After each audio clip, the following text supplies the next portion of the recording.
Hey everybody, real fast, I want to let you know that Dead Meat is going to be at VidCon Anaheim. Like, we're going to have an actual booth on the floor of VidCon, which is wild to me. VidCon's going to be at the Anaheim Convention Center from June 26th to the 29th, and we will be at booth 209. Come find us. Our booth's going to have 3 parts to it. One is a little personality quiz that you can take that Chelsea designed, and at the end of it, you find out which monster you are, and you get a collectible card with that monster. There are a whole bunch of options, and Chelsea did the artwork for them, and they're all so cute. Another part of the booth is a photo opportunity on a recreation of the OG kill count set. Well, I guess it's not the OG kill count set, but it's the one that a lot of you know is the second one, like from the Saw series and stuff. And then we'll also have merch for sale. Chelsea and I will stop by the booth on occasion, but it'll be staffed by Dead Meat employees all weekend long. So come take a quiz, get a collectible card, get a photo, and get some merch if you want, all at VidCon Anaheim. Booth 209, we're by like real companies and shit. I think we're by Mars Candy. All right, on to the kill count.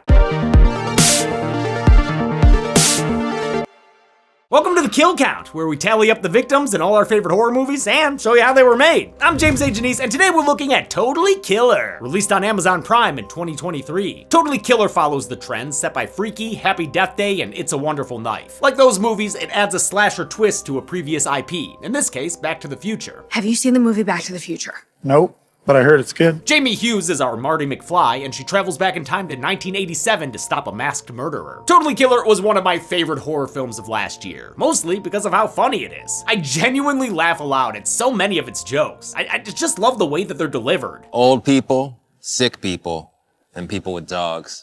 That's the order you hate people in? As you might expect, a lot of its humor comes from Jamie's Gen Z sensibilities clashing with the past. But it's rare that her reaction is the punchline itself. More often, it's the setup for the actual funny line. By the way, your shirt is super problematic. Honey, I like your shirt. It's a smart way to approach the humor. It'd get old real fast if every joke was just Jamie being morally superior. We're not trying to say one is right or one, like, she's just saying like, this, you can't do this anymore, you know, and people are like, what are you talking about? Like, there is no such thing as PC-ness. Everyone in the cast understands the assignment, especially Kieran and Shipka as the lead. Mad Men fans like me watched Shipka grow up on television surrounded by the most amazing actors. As she became a teenager, she fit right alongside those talents and inherited their comedic timing. If you didn't know, Mad Men is like one of the funniest shows. Shipka and the other actors are guided by director Nahnatchka Khan, whose previous work includes sitcoms like Fresh Off the Boat and Don't Trust the Bee and Apartment 23. Her knack for humor helps make this an accessible horror comedy. It could be sort of a door into the horror genre for a lot of people who might tell themselves, I don't like horror films. But she doesn't just nail the comedy. Totally Killer brings a lot more to the table too. Its action sequences are slick and exciting, with multiple chase scenes shot in energetic and tense ways. The mystery is kept suspenseful thanks to all the small town suspects, and the kills are downright brutal and often sad. Things get a little messy in the final act, and there are some things you'll just have to accept to have a good time. I mean, the premise involves a science fair time travel machine built by a high schooler. You can't question it too much. But if you buy into it, you'll find a hell of a fun ride with a lot of heart. It's definitely worth watching on your own. How many bodies will get buried in this bloody blast to the past? Let's find out and get to the kills. The movie begins with exposition sponsored by Audible. Do you want to hear a story? I have to warn you, it's a disturbing one. In 1987, the small town of Vernon was the site of a killing spree, as shown by these dolly death dioramas. We'll add these deaths to the kill count later when we actually see them happen. For now, all we need to know is that Tiffany Clark was killed in her garage during a party, Marissa Song at a cabin in the woods, and Heather Hernandez in a carnival parking lot. All of them were stabbed 16 times on their 16th birthdays, which were the days leading up to Halloween. The so-called Sweet 16 killer, who looks like Donnie Bravo's cousin, was never caught, but his legacy lives on thanks to true crime fanatics. Welcome to the Sweet 16 Killer Podcast Tour, brought to you by true crime journalist Chris Dubasage. I am your host, Chris Dubasage. This is such a funny way to give us an information dump and poke fun at people obsessed with true crime. I don't know about you, but when I think serial killer, I think like at least 6 people. Let's give it up for Angie, who wishes there were more people killed. Okay, 16-year-old Jamie Hughes is getting ready for a Halloween rock concert, but her parents don't want her to go. So I can't go to a concert because your friends were murdered 35 years ago. Okay. I would never have spoke to my mother like that. Pam and Blake were teenagers in Vernon when the Sweet 16 killings happened. It's left them so scarred, Pam has trained Jamie to be a full-on final girl. I have keychain pepper spray, a rape alarm. You've made me take self-defense classes since I was 7.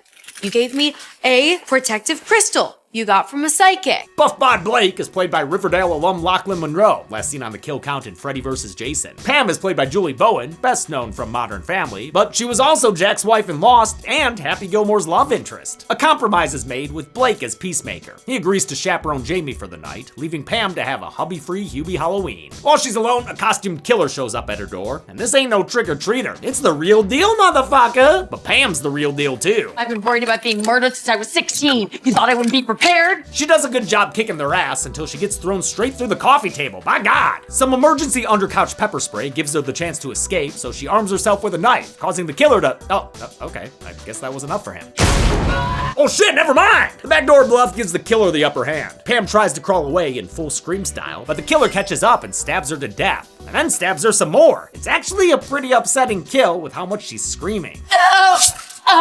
Damn. Her body's found by a couple of trick-or-treaters / home invaders who run away from the crime scene in this late-game title card. Jamie's mourning her mom the next morning at school and wearing a jacket she borrowed from her for the concert. The faculty puts on a super helpful anti-murder presentation delivered by idiot wrestling coach Randy. The first thing you want to do if you see the killer is run. Go Devils. Jamie gets questioned by the staff and police. You know where your dad was the night your mom was murdered?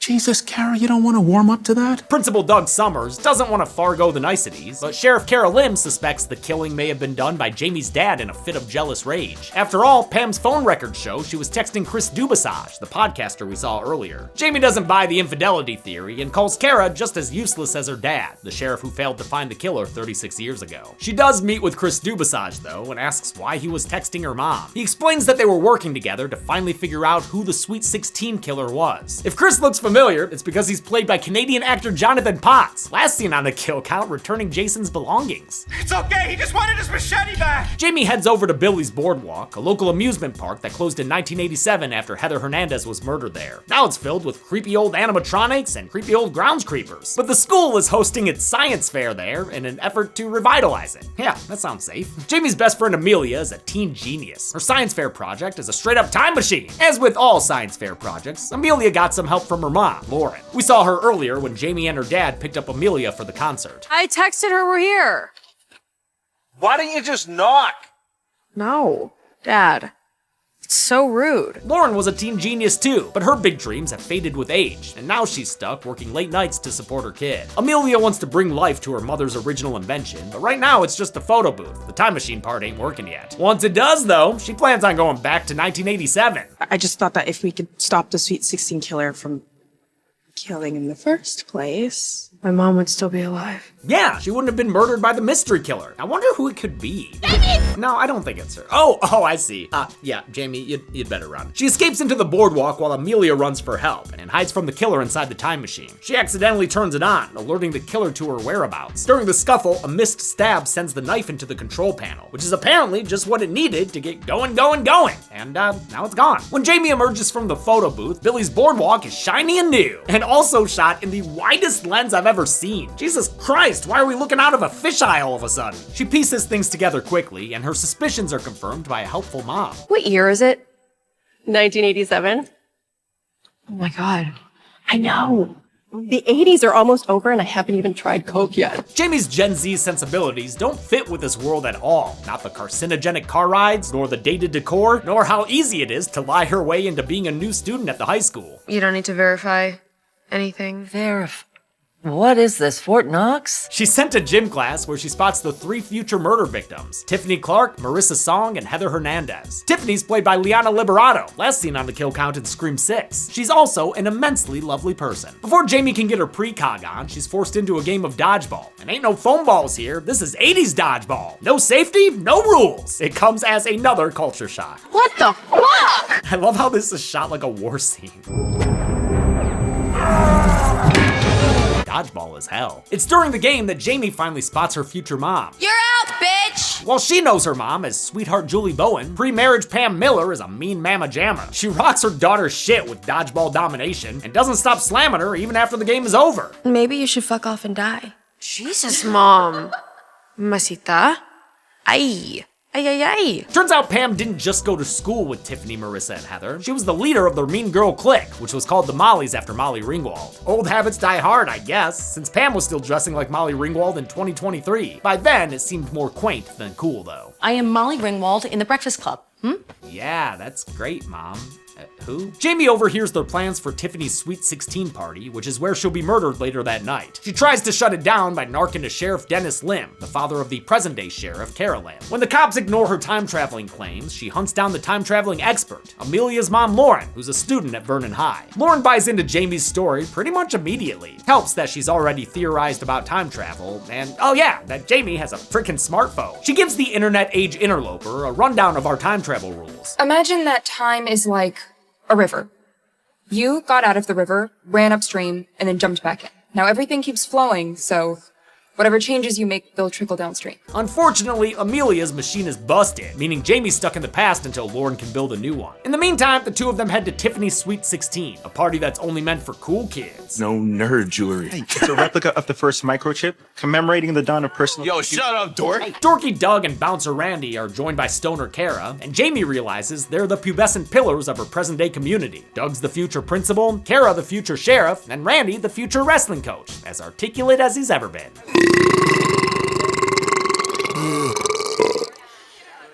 Woo! Is that like a real person? Although Randy locks the loser club outside, Jamie and Lauren hop the fence with a boost from Doug. Inside, she finds more teen adults. A young Chris Dubasage is the yearbook photographer, and then there's this poolside hunk. It's my dad. Pretty horrifying for Jamie, but Blake tried to tell her that he used to look like Zac Efron. But you know, back in the day, I used to be jacked just like him. Blake has been kinda dating Tiffany, but they break up after he finds out she kissed another student named Eddie Royal. Jamie's familiar with his future work as frontman of a rock band called Killer Instinct. We should pick a band where I didn't know the lead singer. I mean, Eddie Royal was such a jerk in high school. When she lets slip that she's a fan, Tiffany assumes Eddie's more famous than he is and runs off to chase his clout. This causes our first wrinkle in time. According to the podcast, Tiffany's supposed to be murdered in the garage, but thanks to Jamie's intervention, she's now instead upstairs with Eddie, getting wet on her parents' waterbed. She wants to keep things light as a feather, though. I don't do blowjobs. You pee out of that thing. Eddie loves blowjobs, so he ditches her, which leaves an opening for the Sweet 16 killer. Tiffany thinks it's just freaky foreplay until the knife comes out, and she's killed in a spurty stabbing that springs a leak in both the bed and her body. By the time Jamie finds her, the killer has escaped into the night. For this kill, blood capsules were rigged into the top flap of the waterbed, allowing both liquids to spurt out when stabbed. The effect was later enhanced digitally. They filmed it in one take with 5 different cameras, since it'd take too long to reset the effect. The cops arrive and Sheriff Lim demonstrates his policing talents. Now let him go. He's a friend of my daughter's. Thanks, Daddy. Jamie walks Pam home and convinces her she can see the future using the crystal future Pam gave her in the first place. I'm psychic. This is my psychic crystal. I really love Olivia Holt as teenage Pam. She does a great job mapping out this character's emotional journey, from mean queen bee to the loving mom she'll eventually become. We check back in on the present, where Jamie's disappearance is under investigation. Amelia's already trying to build a new time machine to rescue her friend. She's joined by Chris Dubasage, who overheard her at the crime scene, and they realize that the pictures he took as a teenager verify that Jamie's in the past. Just like Lauren said, Jamie's actions in the past have started to affect the present. In this new timeline, Tiffany was killed in the bedroom instead of the garage, and Eddie Royal is now an emo rocker following his brush with death. He was just a waterbed away from it. Chris remembers knowing the original version of events, even though all his evidence shows the new version. Amelia gives an explanation that ties into the Mandela effect. There's a theory that those memories aren't false, they're just lingering from a past life that was altered via time travel. As a horror fan, director Nanashka Khan was excited to break into the genre with Totally Killer. She was drawn to the challenge of blending sci-fi, horror, and comedy into one film, taking inspiration from directors like Robert Zemeckis and Wes Craven. Kiernan Shipka was Khan's first choice for Jamie, having worked with her when she was just 12 years old doing a guest spot on Don't Trust the Bee in Apartment 23. Khan wanted to avoid a stylized depiction of the 80s, opting to keep things realistic to small-town America. She worked with costume designer Patricia J. Henderson to create believable looks books based on pictures from old magazines and Henderson's own yearbooks, and pulling directly from Henderson's own wardrobe, like Heather's frickin' jaunty hat. They also took cues from John Hughes movies. Pam's jacket that Jamie wears was influenced by Sloane in Ferris Bueller's Day Off. Jamie continues to mess up time stuff in the 80s. She lets slip that Pam and Blake are gonna wind up together, even though her dad once told her they didn't date until after college. Thank God we didn't get together in high school because it would have never lasted. But it's already too late to stop these dumb, horny idiots. I'm gonna have sex with Blake. She begins to have existential worries, but Lauren assures her she won't just blip out of existence if her parents break up too early. You'd basically just have no life to go home to, because everything would be different. No one would have any idea who you are. Oh, yeah, that's much better. In science class, Jamie's paired with Damon, who's got a Patrick Bateman sketchbook filled with murder doodles. He's also the creepy groundskeeper we saw in the present, and the brother of someone they call Fat Trish. Who's Fat Trish? Also, you can't call her that. Yeah, not anymore. She's dead. Trish was a victim of the Molly's bullying and died in a drunk driving accident. So add Damon to the long list of suspects who may want to kill the Mollys for something. Jamie doesn't realize until it's too late that the Mollys are taking her to Marissa's cabin in the woods. It's the site of the next murder, according to the future. Marissa will be stabbed here while they celebrate her birthday. The rest of the crew pulls up with the drugs and alcohol, making this a proper slasher party. Jamie even goes a little Kennedy on them. There are rules for tonight.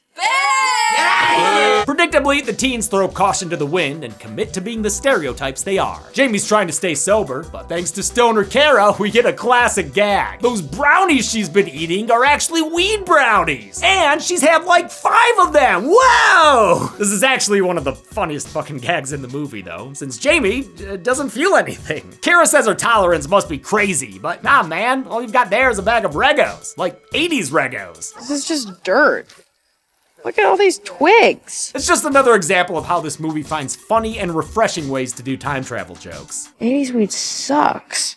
I could give you a gummy this big that has 100 times more weed than this. Jamie lies about there being pizza, and that party foul gets her locked outside. The rest of the high idiots split up to look for the non-existent Zob, or just to hook up, like Pam. She really wants that Blake Bob. I guess she's into guys who kinda look like a lost Franco brother. Their bedroom bumping turns to barricading when high-ass Pam suddenly remembers there's a murderer on the loose. Jamie climbs up to the second story where she spots Heather sleeping inside. She also sees the Sweet 16 killer, but it takes her a while to be let inside by Pam and Blake. By then, there's a murder attempt and chase scene going on, with Heather taking a nasty tumble over the railing. Damn. Oh wow, and then we get another scream crawl, huh? This movie doesn't try to hide its influences. Could also be 2 killers, you know? Like in Scream. Scream? Oh, right. It's not out yet. Heather's unable to get away as the killer catches up and starts their 16 stabs. Blake interrupts them and takes a stabbing himself. Only one though, since it's not his birthday. Jamie joins the fray, as does Pam, but since this is before she's trained herself, the killer beats her down with ease. Blake comes back with a second wind and a fire poker, which finally drives the killer away. Pam's unconscious, but still breathing, which can't be said for Heather, who's died out of order from her injuries. The Sweet 16 killer's mask was designed by the team at Altarian Effects headed by Tony Gardner, whose work we've seen in many a Chucky movie. The mask, which Tony graciously lent me to have on the set back there, is an amalgamation of 80s heartthrobs like Rob Lowe, Dolph Lundgren, and Kiefer Sutherland. The single earring is an overt reference to the Lost Boys. There's also some Max Headroom and Johnny Bravo thrown in there, which I spotted right away. In contrast to the blank face of Michael Myers, they chose to exaggerate the killer's handsome features, giving him a shark-like smile with oversized teeth. The kids recover at the police station, where Jamie presents some of the killer's blood. Too bad this is 1987. Sure, sweetheart, we'll just fire up the old worldwide DMA database. DNA was first forensically used in 1986, but that was in the UK. Its use in the US did start in 87, but it wasn't widespread right away, and the DNA database wasn't established until the 90s. That means this all sounds like Jimmy Woo-Woo stuff. I'm solving crime. Sheriff Lim is played by Randall Park, who starred in Nahnatchka Khan's previous feature, Always Be My Maybe. With another murder on their hands, the teens start accusing each other. Worse yet, since Heather died instead of Marissa, Jamie realizes her future knowledge no longer applies. She catches up with Lauren at school as they watch a broadcast about the recent murders anchored by Norm Dubasage. Norm is Chris Dubasage's dad, and in 2023 is still doing his thing in full Heraldian style. I think he might get a second Pulitzer for this. I guess he's a great reporter and dentist for ambiguously aged kids. Lauren's been working on a prototype time machine, but it won't work without Jamie's phone, which is quickly running out of battery. So they should probably turn that thing off for now then, huh? They make plans to meet at Billy's boardwalk so Jamie can try to stop the last murder before going back home. In the meantime, she continues investigating who the killer could be. Her prime suspect is creepy Damon, so she breaks into his van during a bathroom break. Damon catches her, but he turns out to be less BTK and more Big Bang Theory. Take whatever you want, just please leave the Thundercats. The only violence Damon's dreaming about is in the video games he hopes to develop someday. Hall monitor Doug also joins them outside, mostly just to, remind you he exists. At the boardwalk, Lauren is trying to fix the time machine, but with the generator busted, they'll need to power it with a quantum drop, aka a gravitron. Wait, how will that fix the time machine? We need a new power button. Yep, one that can generate a shit ton of force, enough to basically disrupt gravity. Sure, whatever. Science! While Lauren arranges her ride home, Jamie plots out a plan of attack with the surviving teens. They're gonna use Marissa as bait, with her pretending to enter the boardwalk's haunted house to give someone a blowjob. You do it all the time. Yeah, you do it all the time. Yeah. No, really, apparently she does it all the time. Oh my god, you gave Rita a blowjob in there? Were people around? Maybe, but I feel like if you go into the dollhouse of horrors, you can only blame yourself if you see something you don't want to see. The Sweet 16 killer follows her and passes a young Chris Dubasage, causing future Chris Dubasage to remember the encounter. Luckily, Amelia has just put the finishing touches on her new time machine, so the two prepare to mount a temporal rescue. Marissa makes her way through the dollhouse of horrors, gamely playing her part. I'm all alone in the kitchen, and I'm ready to blow you. The Dollhouse of Horrors was played by the Keeper's Doll Factory, a haunted house in Vancouver's Playland, where they shot the boardwalk scenes. It was originally scripted as a haunted house called the Enchanted Forest, but production couldn't pass up the opportunity to use the pre-existing decorations and animatronics. The others wait to ambush the killer, but Jamie accidentally makes a noise which kicks off a chase through the haunted house. The killer is able to fend off the teens, but before they can kill Jamie, they're put down by a Grim Reaping Kara. That thing is real? Yeah, my dad gave it to me. There's a killer on the loose. Jamie unmasks the Sweet 16 killer, revealing that they're Doug. Doug? Yeah, Doug Summers, the dorky dude who would grow up to be the high school principal. A look-see at his locket reveals his motive. He had been Trish's boyfriend. Marissa reveals Trish's fatal drunk driving accident was actually caused by the Mollies. They got her drunk to get her to admit to a sexual rumor, then let her drive home, which is when she crashed her car and died. Jamie is horrified that her mom would do such a thing, but Pam says she wasn't even there. That means Doug had no reason to murder her in the future, or present, 2023. Before they can figure out the proper nomenclature, Marissa's throat is suddenly slit by a second Sweet 16 killer who appears out of nowhere. This is the killer from Jamie's original timeline, the one who killed Julie Bowen and chased Jamie into the old time machine. We see they knocked out Amelia and stole her new time machine to follow Jamie into the past. And just to be clear, Doug Summers was the original Sweet 16 killer in both timelines. It's just he never murdered Julie Bowen. That was a different killer. That was this one, who's now traveled to the past. Jamie and Lauren flee to the quantum drop, passing by Norm Dubasage's Halloween broadcast. The Sweet 16 killer is close behind and stabs Norm in the head on live television. Aw, now he'll never get another Pulitzer. Inside the ride, Lauren gives Jamie a safety spiel. Once it's up to speed, you have to stay in here. What happens if you fall out? You'd get thrown against the wall with the same force as a rocket launch and probably explode. Jamie has her take back her mom's jacket shortly before the killer joins them on the ride. Lauren escapes as the ride starts up, but somehow Pam manages to hop on board. Not sure how she managed to do that, but she and her future daughter have a heart-to-heart and battle the killer together. As the ride spins up to speed, they get pinned to the walls by G's. This slasher don't care about safety guidelines, so he stands up and walks towards them in an awesome use of this set piece. Pam takes a stab to the gut, but Jamie manages to reach the controls and eject her from the ride. As she goes, she pulls off the killer's mask, revealing him to be an adult Chris Dubasage.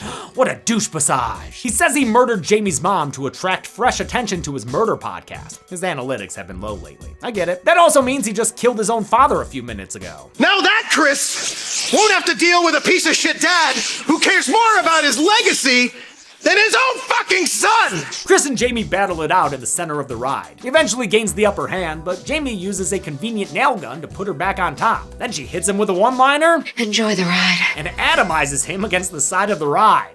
That could have looked cooler. This Gravitron finale was important to Con, even though it was initially outside their budget. She went back and shortened other scenes to find the money, and says Blumhouse supported her endeavor. We had to go find a Gravitron in Canada and shoot that practically.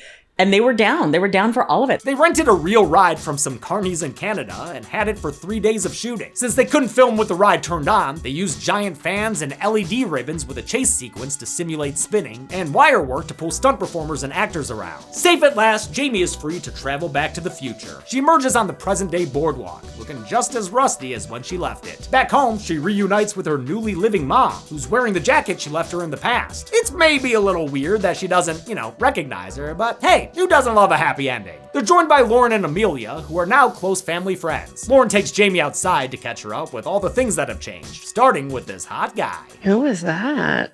Yeah, so remember how you were trying to keep your parents apart in high school? You didn't. They got together immediately. And that is your 34-year-old brother. And that's not even the half of it. And his name is Jamie. We're both named Jamie? Colette, honey, can you help your brother set the table? The movie ends as Lauren gives Colette, a notebook listing other changes to her timeline. We see them during the credits. Idiot Randy became principal in Dead Doug's place. Damon started his own video game company. And this timeline's Chris Dubasage is doing some soul searching in India. And he'd better stay there, just in case. Did this deadly DeLorean joyride leave its cast totally killed? Let's find out and get to the numbers. Jesus! Whoa, whoa, whoa. You are not getting out of gym class with no flimsy, I gotta get to the numbers excuse. But I do have to get to... You know what? It's fine. I have a note from my doctor. Who the hell is Dr. Molly? No good. We're gonna play a little dodgeball. I can't play dodgeball. Oh, okay, I'm out. Okay, I'm out. Okay, I'm out. I'm out. I'm out. I'm out. Totally out.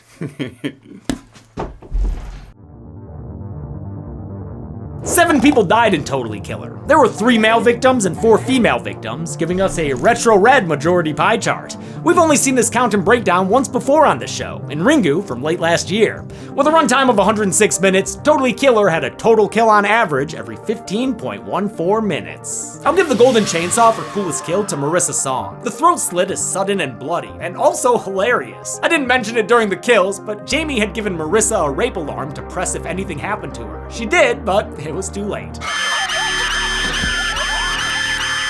Dol Machete for lamest kill will go to Heather Hernandez, simply because by that point, we had already seen the Sweet 16 stabbings a couple of times. And that's it. Totally Killer was released in 2023 on Amazon Prime, and I would totally kill for a Blu-ray so I could actually, own the movie. Next week, we'll be talking about A Star, but until then, I'm James A. Janice. This has been The Kill Count. On the next Kill Count. Minimal motion picture maker Ty West invites you to return to the world of X. I like the sound of that. Travel back to the year 1918 to witness a very different time in American history. It was when young girls just wanted to be famous. One day the whole world's gonna know my name. Young boys just wanted to get laid. You could even be in pictures like this. I know, I'd watch you. And people everywhere were afraid to go outdoors due to a global pandemic. It's hard to know who anyone is nowadays with all these masks people are wearing. Huh. That actually sounds like the reality of today. I don't like reality. Me neither, but I sure do like Pearl. Why, thank you. This movie is an absolute Technicolor fever dream that showcases the genuine X factor of its star Mia Goth. I'm worried there may be something real wrong with me, Mitzi. Well, I agree, little lady, but that's because I've seen the first motion picture. Malevolence is festering in you, I see it. This week, watch a prequel with a lot less sex than X. Well, at least when it comes to humans. Ain't that right, straw-filled stranger? And on Friday, bicycle on over for the Kill Count. Only on Dead Meat. Never seen anything like that before now, have you? Pearl can currently be watched on the pictured streaming platforms. Dead Meat always recommends you watch the movie for yourself before its kill count. It's the only way to have your own properly informed opinion. Kill counts are never meant to replace the experience of watching a film. Thanks a lot for watching this Kill Count on Totally Killer. I feel like this movie went under a lot of people's radars last year, and it killed me to not have it nominated for anything at the Dead Meat Horror Awards. We just couldn't find exactly which category to fit it in. It almost made me want to start a funniest horror movie of the year award just so I could give it something. What do you think? Did the humor work for you? I know in theory a lot of the jokes are kind of obvious, but just the way they're delivered, I found really refreshing and funny. Again, huge thanks to Kira Gardner for hooking me up with her dad Tony, who then gave me that mask. I think it might have been screen used. There might be text on the screen right now saying whether or not it was screen used. Maybe it was just marketing. I don't know. I want to thank some patrons like Apollonia, Paul Dumansky, Zach Crawford, Halimano Meek, Redman1432, Sean Flano, and Corey McCann. Thanks everyone. Be good people.